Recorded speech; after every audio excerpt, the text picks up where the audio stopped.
Good afternoon, sports fans. My name is Matthew Gorby. I am the host of Matt Gorby's Sports Analysis. Welcome to episode 3. Man, I thought we had a lot to talk about in the podcast that I dropped a few days ago, but today, boy, do we have a full agenda. It starts with the NBA Finals, of course, Game 3 and Game 4. Of course, you guys, I'm sure, are aware of what happened last night with the Knicks' historic 29-point come-from-behind victory, the largest come-from-behind win in NBA Finals history. Wow. Just it's something I did not see coming after what I was witnessing in the first half. The Spurs just seemed like they couldn't miss. But we'll get to that game in a second. Let's start with Game 3.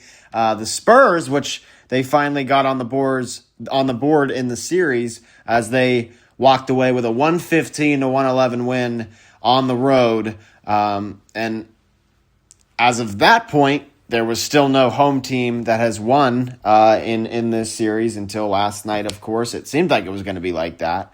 But man, Game 3 was really exciting. A tightly contested game throughout. The Spurs, like they have this entire series, got off to a quick start in the first quarter. They were up 33-22. The Knicks came back in the second quarter, They went up at halftime. They outscored the Spurs by 18 points in the second quarter. They led by 7 at the half. The Spurs had a great third quarter where they scored 8 points. It was a close game going into the fourth. Spurs ended up pulling it away. Great win for them. Victor Wembanyama had 32 points. He won 11 of 18 from the field. Probably maybe his best game in this series so far. I think Game 2 he played pretty well. But overall, it was a great win for the Spurs. One they desperately needed. One they played well in. They shot the ball pretty well. Sorry, right here, I'm just trying to wait for this to load. Here we go. Okay, we got the box score for Game 3. Looks like Julian Champagnie, 12 points. He started that game. 27 minutes. Whoa, I want to pause this ad here. 27 minutes, 12 points for him, 4 of 9 from the field, 3 of 7 from 3. Victor Wembanyama, he played the most out of everyone, 39 minutes, 32 points, 11 of 18 from the field. He hit 2 threes. He was 8 of 9 from the line, also 8 rebounds and 6 assists to tack on. It's a really good night for Victor Wembanyama in Game 3. De'Aaron Fox, only 12 points. He was only 4 of 14 from the field, 0 of 5 from 3. 3 rebounds, 8 assists tacked on to that. Devin Vassell, man, is he a good shooter. One of the best three-point shooters in all of basketball. He had 11 points, 3 of 4 from the field. All of those were three-point attempts. He went 3 of 4 from 3. Stephon Castle, great night for him in Game 3, 23 points after playing 38 minutes. 8 of 14 from the field, 2 of 5 from 3. 5 rebounds, 5 assists tacked onto that. Off the bench, it was Dylan Harper who led the scoring. Didn't have his best game in Game 3, only 13 points. He was only 5 of 18 from the field, 1 of 8 from 3, but he had 9 rebounds and 4 assists as well. Keldon Johnson, who played, by the way, Dylan Harper, 32 minutes off the bench, well-deserved minutes. Keldon Johnson, 17 minutes off the bench. He had 7 points, 3 of 5 from the field. Carter Bryant also had 3 points. Luke Cornett, 2 points. For the Knicks in Game 3, it was the OG Anunoby show and Jalen Brunson, just like it was in Game 4. OG Anunoby, 38 minutes played, 28 points, 9 of 13 from the field. He hit 3 threes, 5 rebounds, 1 assist. Cat had 11 points, 4 of 10 from the field, 8 rebounds, 1 assist. Josh Hart, 16 points, 6 of 10 from the field. He tacked on 9 rebounds and 5 assists as well. Mikal Bridges only took 5 shots in that game, 2 points. He went 1 of 5 from the field, 5 rebounds, 2 assists. Jalen Brunson had a really solid night, 32 points, 11 of 25 from the field, 3 for 5 from 3. You know, classic Jalen Brunson game. Also had 5 rebounds, 5 assists. Off the bench, Jordan Clarkson had a few really big shots down the stretch to try to help the Knicks win that game. Ultimately fell short. He had 10 points, 4 of 7 from the field, 3 rebounds, 1 assist. Jose Alvarado, 4 points. Shamet had 3 points. He went 1 of 7 from 3. Mitchell Robinson, 5 points. But that was a huge win for the Spurs, obviously, to get themselves on the board in the series. And man, I just want to say how disappointed I am in the city of New York and a lot of those Knicks fans that were giving Spurs fans a lot of trouble. Hey, I get banter after the game talking shit, but there's, it gets to a certain limit where, shit can't happen. I saw multiple videos of Spurs fans. In fact, the one of the guy wearing the Tim Duncan jersey, just minding his own business, walking down the street, and a bunch of Knicks fans just get in his face, and he tries to run away a little bit, but then he stands his ground. He starts, standing his ground. Some punches were thrown. He ended up falling. And, it just looked like 10 people got on top of him and just started beating on him. He ended up walking away with a bloody face. He even got kicked in the back when he tried to walk away. Come on, Knicks fans. What are we doing? I understand it's not all Knicks fans. There's a lot of great Knicks fans out there. And I'm really happy for them that, they've been waiting for this for a long time. But that shit can't happen at all. I saw another guy get, curb stomped, basically. Can't happen. Do better, Knicks fans. Like I said, I know it's not all of you. It's only a small percentage, but learn how to win, learn how to lose, because at the end of the day, it's just basketball. And if you're a fan of the Knicks, you're a fan of basketball, and you can't be doing that shit if you're a fan of basketball. It's unsportsmanlike and it's dangerous. It's dangerous to people, and it's dangerous to the game. So stop doing that, Knicks fans. In Game 4, this is just the game I really want to talk about. A game where I was definitely upset. I wanted to see the Spurs win this game and tie up the series, especially the way Knicks fans acted at the end of last game. I did not want to see them win, but they ended up just having a historic comeback. The Spurs they outscored the Knicks 41-22 in the first quarter. They outscored the Knicks 35-27 in the second quarter. So that's what?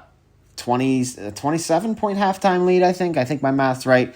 The Knicks, though, in the second half, in the third quarter, outscored the Spurs 26-14, and then outscored the Spurs 32-16 in the fourth quarter. What an unbelievable game! One of the best comebacks I've seen in really any sport. Historic, like I said, the largest comeback in NBA Finals history. It wasn't the largest comeback in NBA playoff history. The largest comeback in playoff history was in 2019? I think it was 2019. The year in the first round, it was Game 2, Clippers at Warriors. They erased a 31-point deficit. If it wasn't 2019, it was 2018, but I think it was 2019. But correct me if I'm wrong. Anyway, for the Spurs, Julian Champagnie didn't have the best night. Only 5 points. He went 2 of 9 from the field, 1 of 7 from 3. Victor Wembanyama had 24 points, 13 rebounds. He only went 9 of 25 from the field. He went 2 of 8 from 3, and a lot of those misses from 3 were in the second half. I just don't understand it. I understand Victor Wembanyama can shoot. He can shoot from 3. We saw it in Game 1 against the Thunder when he pulled up from basically half court and sank that 3. But I think, they got to change their game plan up a little bit. Get that guy inside. Get him down low. He is taller by everybody on the court by at least 4 inches. I really just want to see him work inside. And if he does that, I think the Spurs can be really unstoppable. But, there's too many times where he just, sits behind the 3-point line and tries to take a 3. Go inside, Vic. I know you can shoot, but, you got to win this game. And they ultimately didn't because of it. De'Aaron Fox, he had 18 points. By the way, Victor Wembanyama, 44 minutes played. That was the most out of any Spur. Fox, 37 minutes, 18 points, 6 of 16 from the field. He didn't play that bad. He had 5 rebounds and 7 assists. But, boy, he made a huge mistake at the end. When the Spurs were up 106-105, the Knicks took a shot with about 15 seconds left. They missed the ball, or maybe... Yeah, they did miss. I don't know if Wembanyama got a piece of it or not. It went out. Fox tipped it. He was running up the court, about to lay it in. OG Anunoby blocked it. In that case, just hold the ball. Wait to get fouled. You're a good free throw shooter, De'Aaron. Wait to get fouled. Go to the line. Hit them both. Put you up 3. That's all you had to do. But he went up for the shot. Gave the Knicks another chance. They went down. Jalen Brunson missed a 3-pointer, but OG Anunoby, we'll talk about him in a second, tipped it in for the win. Just an unbelievable win for the Knicks. Devin Vassell played 40 minutes, 18 points, 6 of 9 from the field. He was 5 of 8 from 3. Man, is he a good shooter or what? 5 rebounds, 4 assists. Stephon Castle, 13 points, 2 of 7 from the field, 1 of 3 from 3. 5 rebounds, 5 assists, 8 of 8 from the line. He's been really clutch at the line lately. Hit 2 clutch free throws last night to put them back ahead, 106-105, before ultimately losing. Dylan Harper, really good night off the bench once again. 21 points, 8 of 12 from the field, 3 of 6 from 3, 4 rebounds and 3 assists to tack on to that. Carter Bryant, 5 points for him. Keldon Johnson, 2 points. And for the Knicks, and also as a team, the Spurs shot 42%. They shot 40% from 3. And the Knicks, OG Anunoby, he was, even though he didn't score the most points, he was the guy last night. He was the guy. So was Jalen Brunson, of course. OG Anunoby, he hit a big 3 in the fourth quarter. He ended up getting that block on De'Aaron Fox late, and they ended up tipping it in. What an unbelievable night for him. If it's not Jalen Brunson winning Finals MVP, I can definitely see OG winning it. He scored 33 points last night, 10 of 15 from the field. He was 7 of 9 from 3, 6 of 6 from the line, tack on 4 rebounds and an assist. Karl Anthony Towns had 13 points. He was 4 of 5 from the field. He only shot 1 3, and he hit it.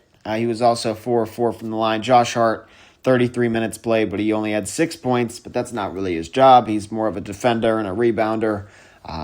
Mikal Bridges, 7 points for him, 3 of 9 from the field. Jalen Brunson, pretty, normal Jalen Brunson type of game, 36 points, 12 of 25 from the field. In fact, I think he went 12 of 25 in Game 3, but I'm not sure.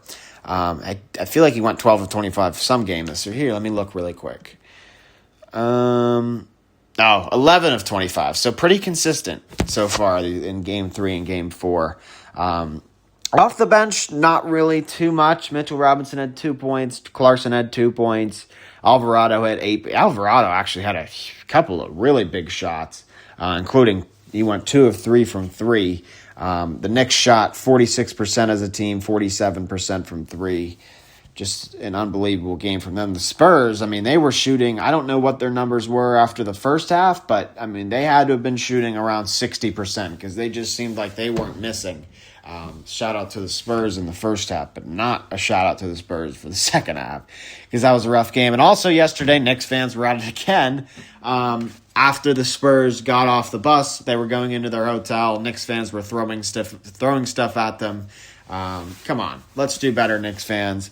Completely classless, and you got to stay classy. You got to stay classy because you never know. The Spurs can win these next 3 games and bite you guys right in the ass, which I would honestly kind of love to see.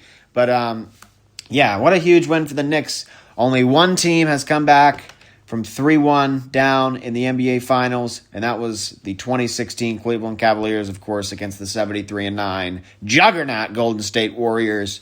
But we'll see if that happens again. The Spurs, I think, are definitely capable of it, especially the way they were playing last night for most of the game, especially the way, really, they've played all series. The Spurs haven't necessarily played bad in this series. It's just, we've had nothing but incredible games in this series so far. The worst game was really Game 1, but it was tightly contested throughout. It ended up being a 10-point win for the Knicks. So out of all the games, it was, the most of a blowout, but it wasn't a blowout. So... but boy, what a series it's been. I hope the Spurs can keep it rolling. I'm rooting for the Spurs, at least in these next 2 games. I want it to get to 7. After that, I don't really care who wins. I guess I'm rooting for the Spurs. But yeah, 2 great teams. This has been a great final so far. I hope it doesn't end in 5. But yeah, that's for the NBA. That was it. I don't think I have anything else to talk about NBA-wise. But yeah, we have a lot more to talk about. Just in, by the way, Sean Payton extended 5 years with my Broncos. I'm very excited and happy about that. Sean Payton, not too crazy about his play calling. I don't really mind it. Sometimes he abandons the run. But I like Sean Payton. He's a great coach. He's a winner. He's won a Super Bowl.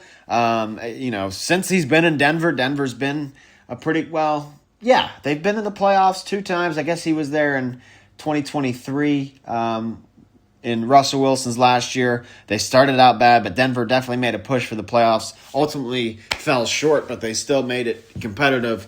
But in 2024, they ended up making the playoffs, obviously getting blown out in the first round against Josh Allen. But they got their get back last season in the playoffs against Josh Allen and the Bills. And you know what? I do think the Broncos would have made some noise. I know I said this in episode 1, but I do think the Broncos would have made a lot of noise if they had made it to the Super Bowl against Seattle. I'm not saying they would have won, but I think it would have been a lot better of a game. Sean Payton extended 5 years. Really excited for that.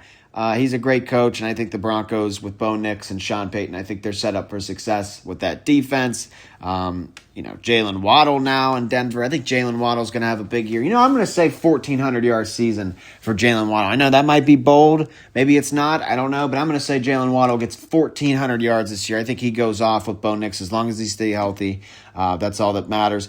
Speaking of the Broncos, Jonathon Cooper, interesting story came out about him. By the way, former Buckeye as well, now a Denver Bronco. He apparently got into an argument with his wife. I don't know the details. That's their business. But he ended up eating his wife's cell phone. Now, first of all, I don't know how the hell that even happens. Does he have chompers of steel? I'm not sure.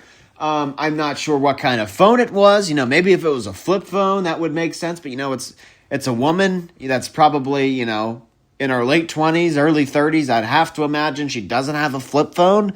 I'm not sure how he did that. I just chomped down on my phone. Probably very unsanitary. But I'm not sure how he did that. I have no idea how he did that. Must have some pretty strong chompers. Shout out Jonathon Cooper. I guess a well-cooked steak hates to see him coming. But, so shout out Jonathon Cooper. He's going to have a big year just because of that now. But he is pleading not guilty in a domestic violence case. So that's kind of serious. After him and his girlfriend were both arrested. So there's that. Really interesting story. Another one. What else do I want to talk about? Oh, yes. I finally watched the movie Miracle the other night. Very good movie if you are unfamiliar with it. It is the story about the 1980 U.S. men's Olympic hockey team who ended up winning gold. And the most famous thing they did was take down the Soviet Union, who were the previous four. They had 4 gold medals in the 4 Winter Olympics. Previous to that, they had the best player in the world. They had the best goalie in the world. They just had the best team in the world. Nobody could beat them. In fact, about 6 months before the Olympics started, they actually faced off against the NHL All-Stars and beat them 6-0. The NHL All-Stars, they beat 6-0, and the U.S. Olympic team was coached by legendary hockey coach Herb Brooks. And he got a bunch of college kids together, kids that just got out of college, or some of them were still even in college, the best college players in the country. And he got them together.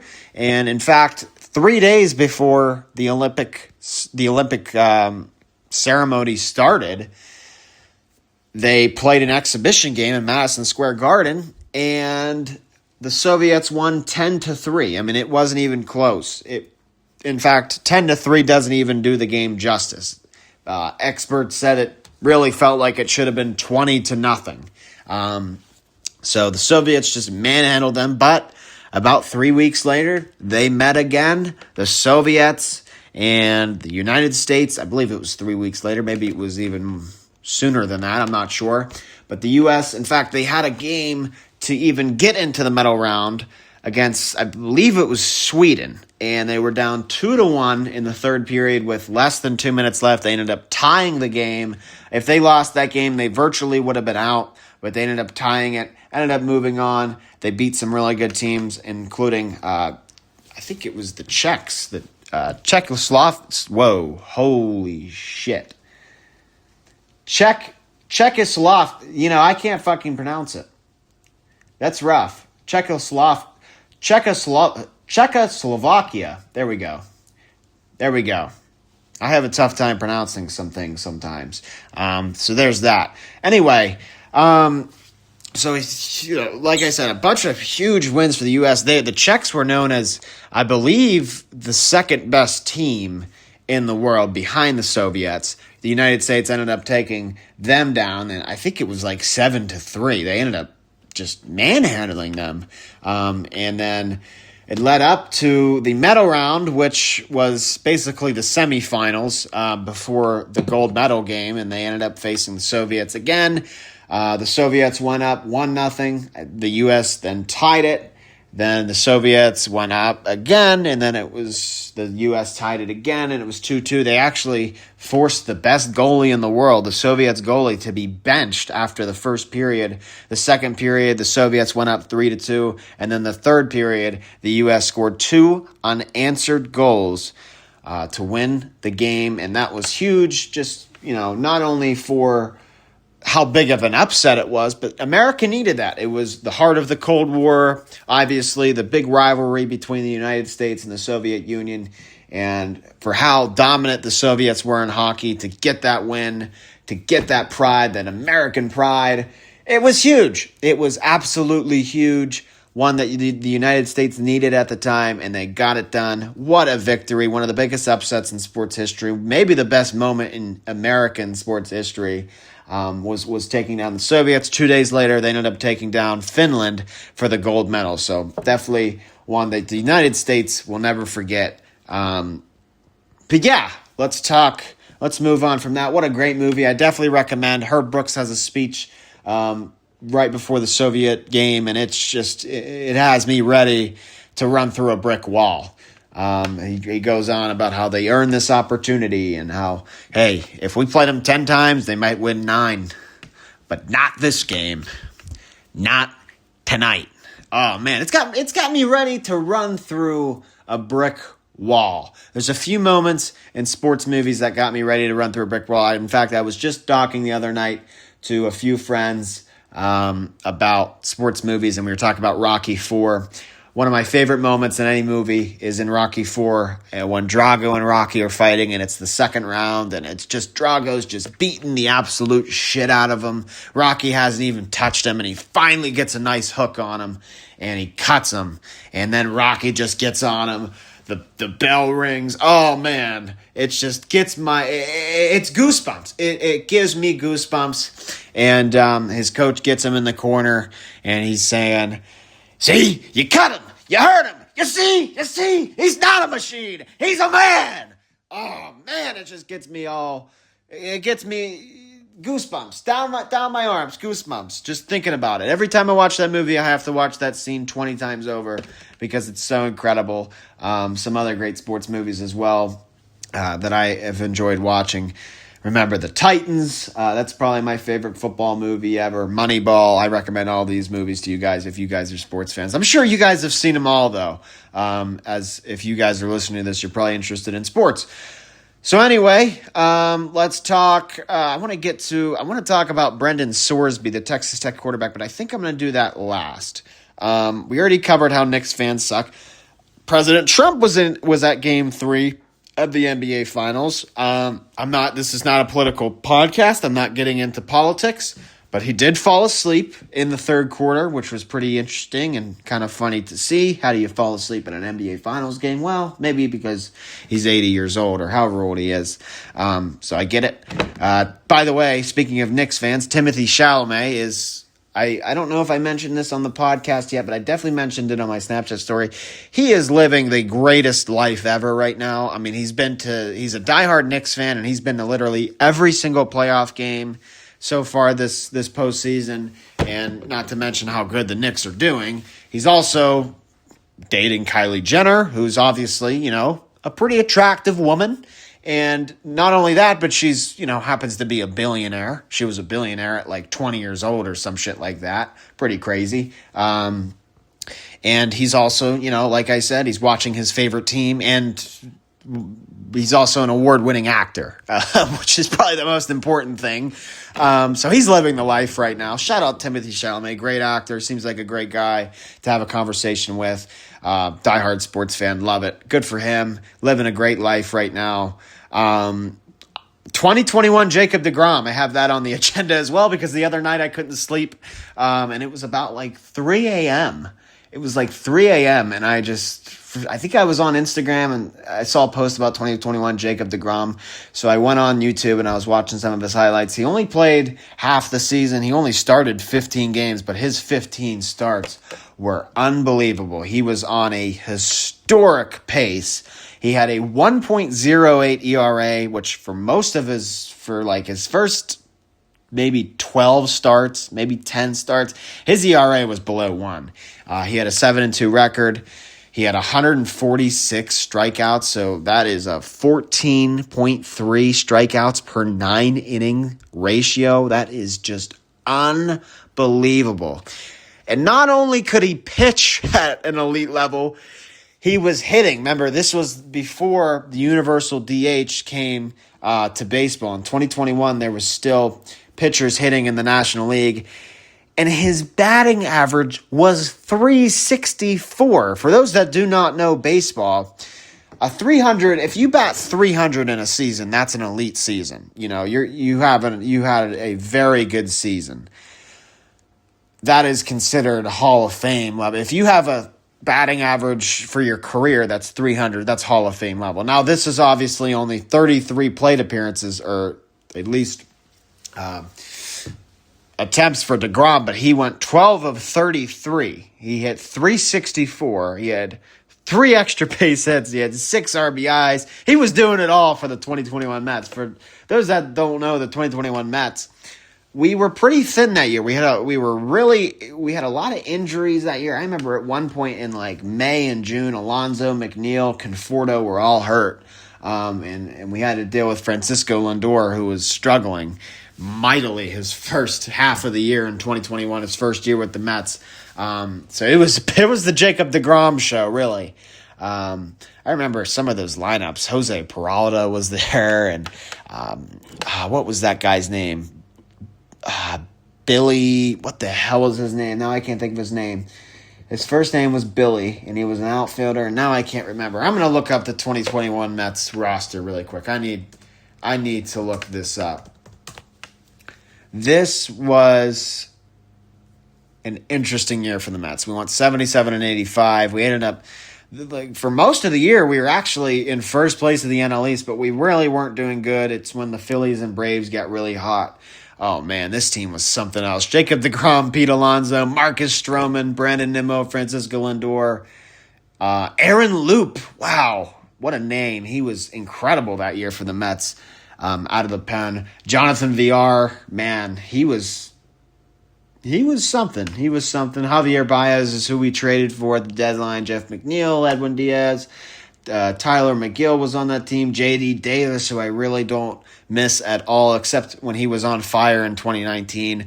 Michael Conforto was on that team. Dominic Smith was on that team. Shout out 2020 Dom Smith, even though this wasn't 2020. This was 2021. James McCann was on this team. He was a great catcher, but man, he couldn't hit for shit, unfortunately. Kevin Pillar was off the bench. Tomas Nido was on the team then. Luis Guillermo. Wow.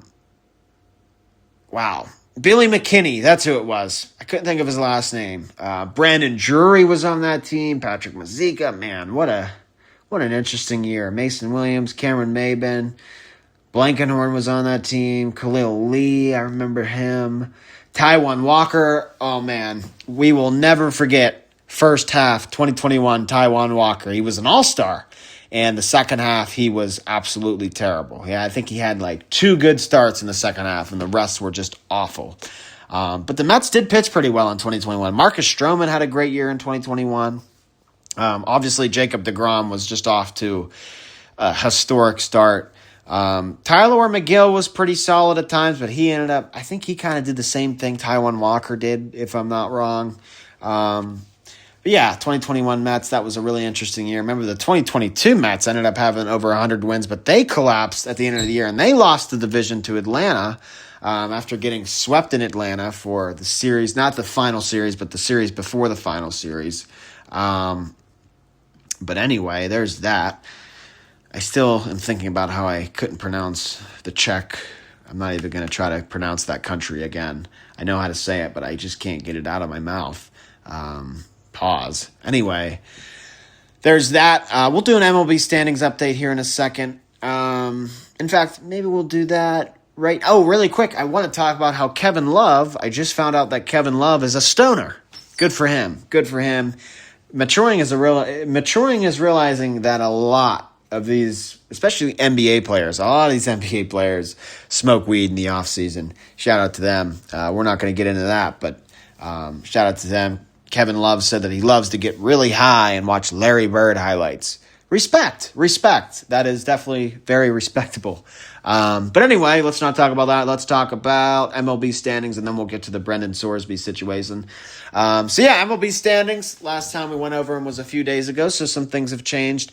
Tampa Bay, were they in first the last time? Now I don't remember. They're tied for first, actually, with the Yankees right now. They are 40-25. The Yankees are 41-26. So ultimately, they have the same record, even though the Rays actually do have a little bit of a higher win percentage because they have less losses. The Blue Jays are in third place at 33-36, 9 games back of first. Orioles right behind them at 32-37. The Red Sox 27-39 to round out the AL East. The AL Central, the Chicago White Sox have won their last 2 games. By the way, the AL East, the Rays have won 3 straight. The Yankees have won 4 straight. But going back to the Central, the White Sox are in first at 36-21. They're 6-4 in their last 10. They've won 2 straight. The Guardians, who are now in second place, they were in first place the last time we went over this. They're 37-33, but they're only a half a game back of first place. They're still in the mix for the wild card. They have a 2.5 game lead over somebody. The Minnesota Twins are 31-38. They're third place in the AL Central. This is just kind of a rough division. The Tigers are 28-40. They're in fourth place. Of course, Tariq Skubal being injured doesn't help at all. But yeah, there's that. And the Kansas City Royals are tied with them for last place, 28-40. Hopefully those teams can get it together. The AL West, rounding out the American League, the Seattle Mariners are in first place still. I believe they were in first the last time we went over this. They should have been. They're 6-4 in their last 10. They lost last night or yesterday, whenever they played. Texas is in second, 33-34. Boy, it just started pouring down rain outside. 33-34 for Texas. They're 2 games back. Right behind them are the A's, 2.5 games back at 33-35. The Astros at 31-39, 5.5 back. The Angels, 27-42. They are in last place. Hey, they've won the last 2 straight, though. Good for them. They are playing just bad on the road. They're also not playing well at home, but they're playing bad at home. So there's the American League for you. The National League, the Atlanta Braves, now have the best record in baseball. Did they have the best record? Or was it the Dodgers? Now I can't remember. Maybe Atlanta did have the best record. But they are 45-23. They've lost their last 2 straight. So they must have had the best record last time we went over this. They've lost their last 2 straight. Good. They need to start losing more. They have a plus 114 run differential. They are just killing it. 22-11 at home, 23-12 on the road. They'll play the White Sox today. The Phillies are off today. They're 37-31. They're 8 games back of first place. They're really starting to do better. They're 7-3 in their last 10. They won last night. The Nationals, 35-34. They're finally over 500. The last 2 times we've gone over this, they've been 500 both times. But they're 35-34 now, so let's see if they can keep it rolling. Looks like they lost yesterday, actually. The Marlins behind them at 33-35, and the Mets are a 15-5 games back of first place, 3.5 back of the Marlins at 29-38. Such a disappointing year for the Mets. I mean, they came in this year as like among the favorites for the World Series, and it's just been really a disappointing year. I really hope Lindor can get back soon. I don't know when he's supposed to get back. I mean, it felt like a month ago. I heard a month, so I don't know. We'll see. The NL Central, the Milwaukee Brewers are 41-25. They are atop that division. They're playing great. The Brewers have just been playing great baseball these last few years. They have a plus 103 run differential. They're playing well at home. They're playing well at home or on the road. And it looks like they'll play the Phillies. That should be a great series coming up.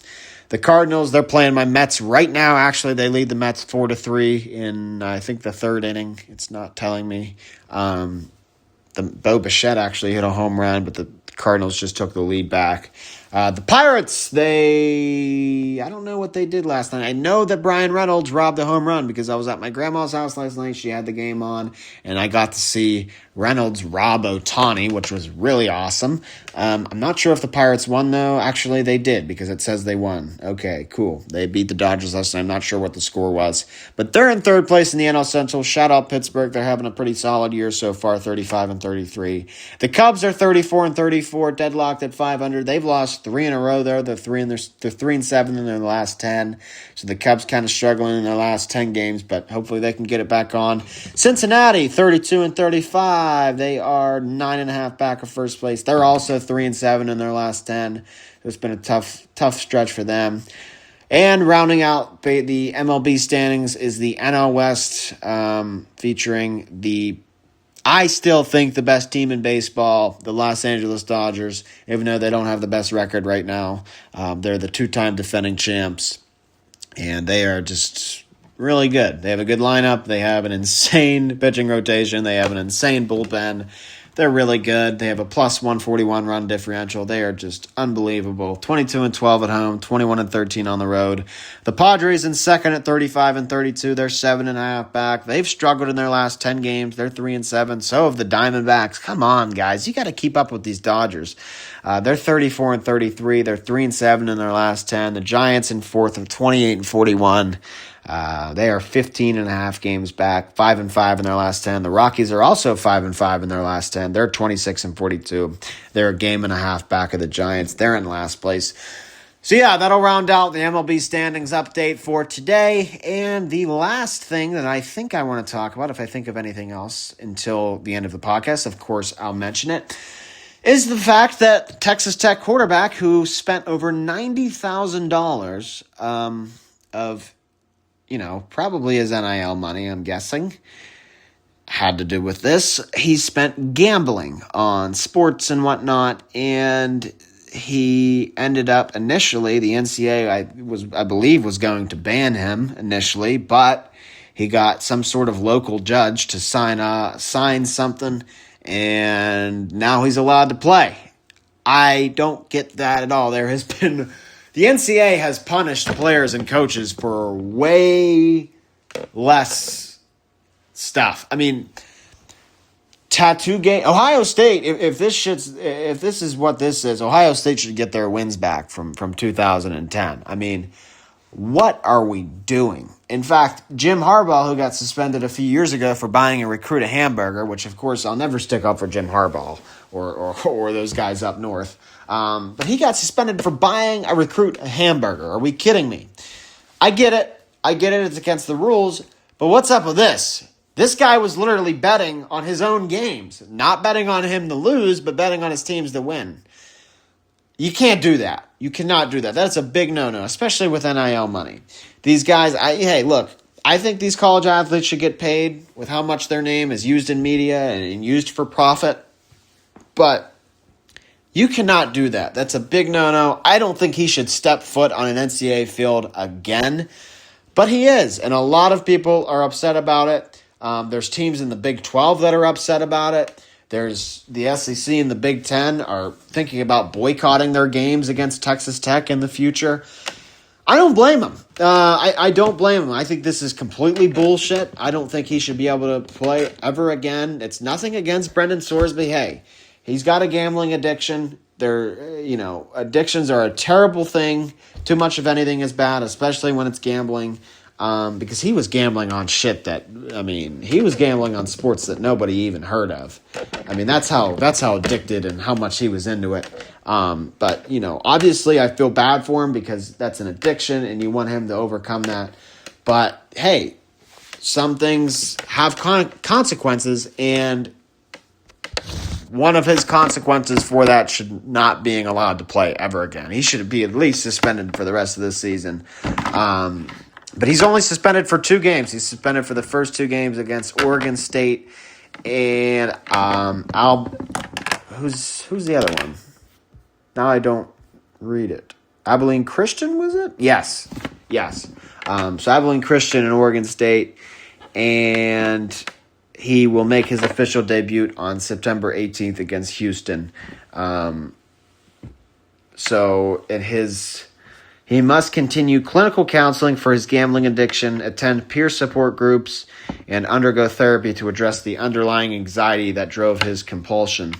Texas Tech's plan athletic director announced that the school was putting a massive compliance and clinical monitoring structure around Sorsby to ensure he meets every single court requirement.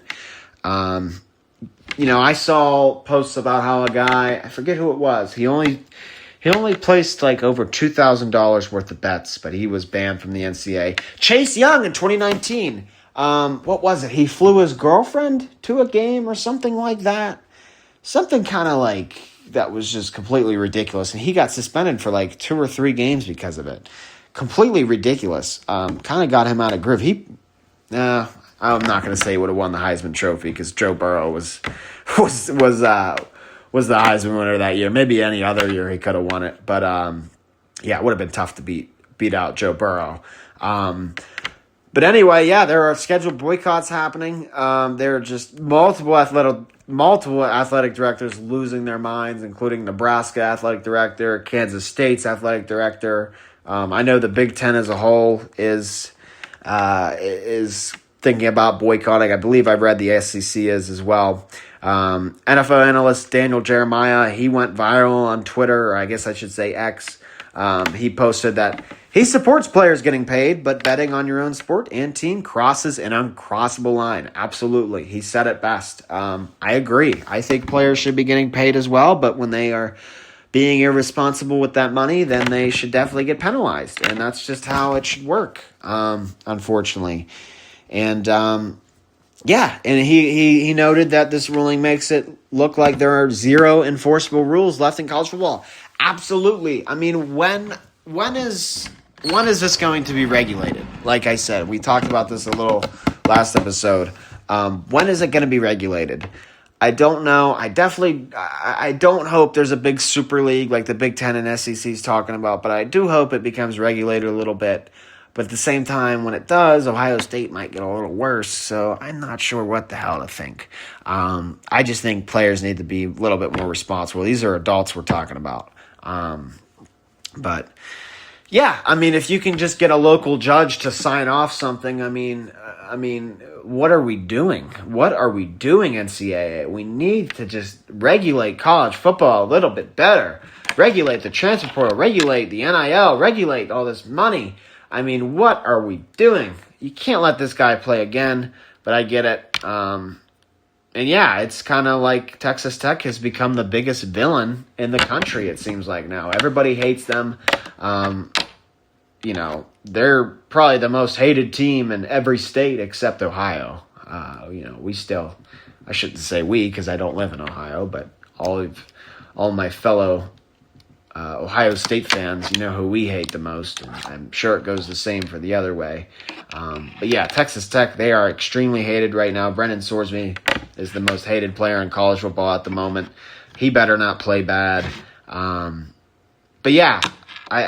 don't know. Brendan Sorsby's a good quarterback, but is he good enough to damage your reputation as a school and as a program? I don't think so. I think this is just a major failure for college football, and they definitely need to fix some things. We'll see what happens. I just wish I hope everything works out perfectly. I hope deals are made, stuff like that. I don't want there to be a super league between the Big Ten and the SEC, but if there is, Ohio State, they're going to dominate. They're still going to dominate because they will, and I hope they do. But who knows? Who knows what's going to happen in the next few years? Right now, I'm just focused on Ohio State winning the national championship this year. That's their main goal, and hopefully they can reach it. But anyway, I think that is all I have to talk about for today, we talked about the NBA Finals, of course, and how the Knicks came back last night and how crazy Knicks fans are. Once again, Knicks fans, chill out a little bit. Stop hurting people. Stop being annoying. Stop throwing shit at the players. Stop being sore winners and stop being sore losers because it's a bad look. And, I thought Philadelphia was bad. New York's the worst. And I'm ashamed that some of them are Mets fans. That makes me sad. But anyway, that's kind of all I have to talk about today. I apologize for not being able to pronounce Czechoslovakia. Yeah, that's all I have to talk about. This was a lot of fun. Thank you guys so much for tuning in. We'll have a new show here in the next few days after maybe Game 5, maybe after Game 5 and Game 6. We'll see. We'll see maybe something crazy will happen in the next few days in the sports world. By the way, if something ever does happen that's really crazy, I'll have an emergency podcast. Of course I will. But I appreciate you guys tuning in. This was episode 3 of Matt Gorby's Sports Analysis, and I hope everybody stays cool.